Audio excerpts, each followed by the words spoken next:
সুধী আসসালামু আলাইকুম। আমাদের ইউটিউব চ্যানেলটিতে আপনাদেরকে স্বাগতম জানাচ্ছি। আমি জিয়াউদ্দিন। স্বাস্থ্য সম্পর্কে কথা বলতে গেলে সম্যক ধারণা থাকা অতীব জরুরি। তো মেডিসিন সম্পর্কে আমরা বিস্তারিত আলোচনা করব ইনশাআল্লাহ। আমরা কমার বেশ সবাই মেডিসিন খাই। তো এই মেডিসিন সম্পর্কে যদি ধারণা না থাকে তাহলে যে কোনো বিপদের সম্মুখীন হতে পারে। তো কিভাবে কখন প্যারাসিটামল খাবেন সে সম্পর্কে বিস্তারিত আলোচনা করব। আজকে যে ওষুধটা নিয়ে আলোচনা করব সেটা হচ্ছে যে প্যারাসিটামল গ্রুপের ওষুধ। যেমন প্যারাসিটামল গ্রুপের ওষুধ যেমন নাফা আছে, নাফা এক্সটেন, নাফা র্যাপিড, নাফা নাফা ওয়ান, এগুলো সবই প্যারাসিটামল জাতীয় ওষুধ। কীভাবে এবং কখন প্যারাসিটামল সেবন করবেন? প্যারাসিটামল খাবার বা অন্তত জুস বা পানির সাথে এটা খাওয়া যায়। প্রাপ্তবয়স্কদের জন্য স্বাভাবিক ডোজ হচ্ছে 500 mg। এই ডোজটি দিনে 4 বার পর্যন্ত নেওয়া যেতে পারে।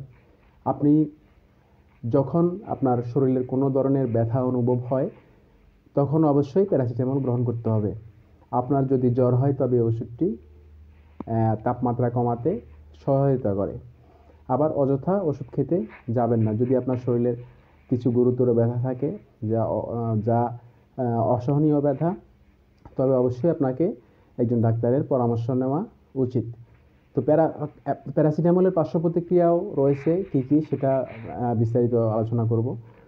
প্যারাসিটামল সাধারণত গুরুতর পার্শ্ব প্রতিক্রিয়া রয়েছে, যেমন বমি বমি ভাব হতে পারে, ফোলা হতে পারে, বমি হতে পারে, ব্যথা এবং উপরের পেটে কোমলতা বা ঘাম, ক্ষুধা-মন্দা, পেট ব্যথা, ডায়রিয়া ইত্যাদি প্যারাসিটামলের পার্শ্ব প্রতিক্রিয়া হতে পারে।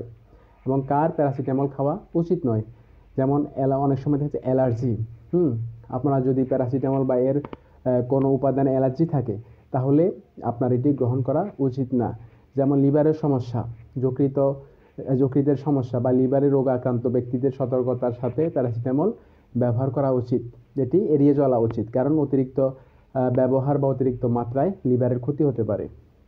আর গর্ভাবস্থা এবং বুকের দুধ খাওয়ান এমন যদি হয়, তাহলে যদি প্যারাসিটামল সাধারণত গর্ভাবস্থা এবং স্তন্যপান করানোর সময় এটা নিরাপদ বলে বিবেচিত হয়। যখন নির্দেশিত হিসাবে ব্যবহার করা হয় তবে উপযুক্ত ডোজ সম্পর্কে নির্দেশনার জন্য স্বাস্থ্যসেবা প্রদানকারীর সাথে পরামর্শ দেওয়া হয়। দীর্ঘস্থায়ী চিকিৎসার শর্ত, যেমন আপনার যদি কিছু দীর্ঘস্থায়ী চিকিৎসার অবস্থা থাকে, যেমন কিডনির সমস্যা, তাহলে প্যারাসিটামল গ্রহণ করার আগে অবশ্যই একজন স্বাস্থ্যসেবা পেশাদারের সাথে আপনার পরামর্শ করা উচিত, কারণ এটি কিডনির কার্যকারিতাকে এবং প্রভাবিত করতে পারে। তো প্যারাসিটামল গ্রহণের সময় কি সতর্কতা অবলম্বন করা উচিত? প্যারাসিটামল ডাক্তারের পরামর্শ অনুযায়ী ব্যবহার করার উদ্দেশ্য, আপনার যদি ওষুধ উপস্থিত কোনো উপাদানে অ্যালার্জি থাকে তবে ডাক্তারকে অবশ্যই এটা জানাতে হবে। আপনার যদি লিভারের রোগ থাকে বা প্রতিদিন অ্যালকোহল পান করেন তবে ওষুধটি এড়ানো উচিত। এবং নিম্নলিখিত আরও কিছু রোগ রয়েছে যা ডাক্তারের কাছে অবশ্যই প্রকাশ করা উচিত, যেমন লিভার ডিজিজ, কিডনির ব্যাধি, পেশি দুর্বলতা, তারপর হার্টবিট ব্যাধি, রক্তের পটাশিয়াম এর মাত্রা কম। তো এটা যদি হয় সেক্ষেত্রে অবশ্যই ডাক্তারের পরামর্শ নেওয়া উচিত। প্যারাসিটামল যদি অতিরিক্ত মাত্রায় গ্রহণ করে ফেলে, তারপরেও যদি গ্রহণ করে তখন কি করতে হবে? প্যারাসিটামলের মতো ওষুধ মাত্রাতিরিক্ত ব্যবহারে লিভার বা কিডনির জন্য ক্ষতিকর হতে পারে। আপনি যদি নির্ধারিত পরিমাণের চেয়ে বেশি এই ট্যাবলেটটি গ্রহণ করেন তবে তা শরীরের জন্য ক্ষতিকারক প্রমাণিত হতে পারে। এটি শরীরের কার্যকারিতা অক্ষম করে দিতে পারে এবং অ্যালার্জির প্রতিক্রিয়া, আমবাত, গলাফোলা এবং গুরুতর চর্মরোগ আরও অনেক কিছু দেখা দিতে পারে। আপনার শরীরের বা ত্বকে কোনো অ্যালার্জি থাকলে এই ওষুধটি গ্রহণ করা উচিত না। প্যারাসিটামল ডোজ সম্পর্কে ডাক্তারের পরামর্শ অনুযায়ী আপনারা সেবন করবেন। ওভারডোজ করছেন কিনা তা অবশ্যই আপনারা দেখে নেবেন।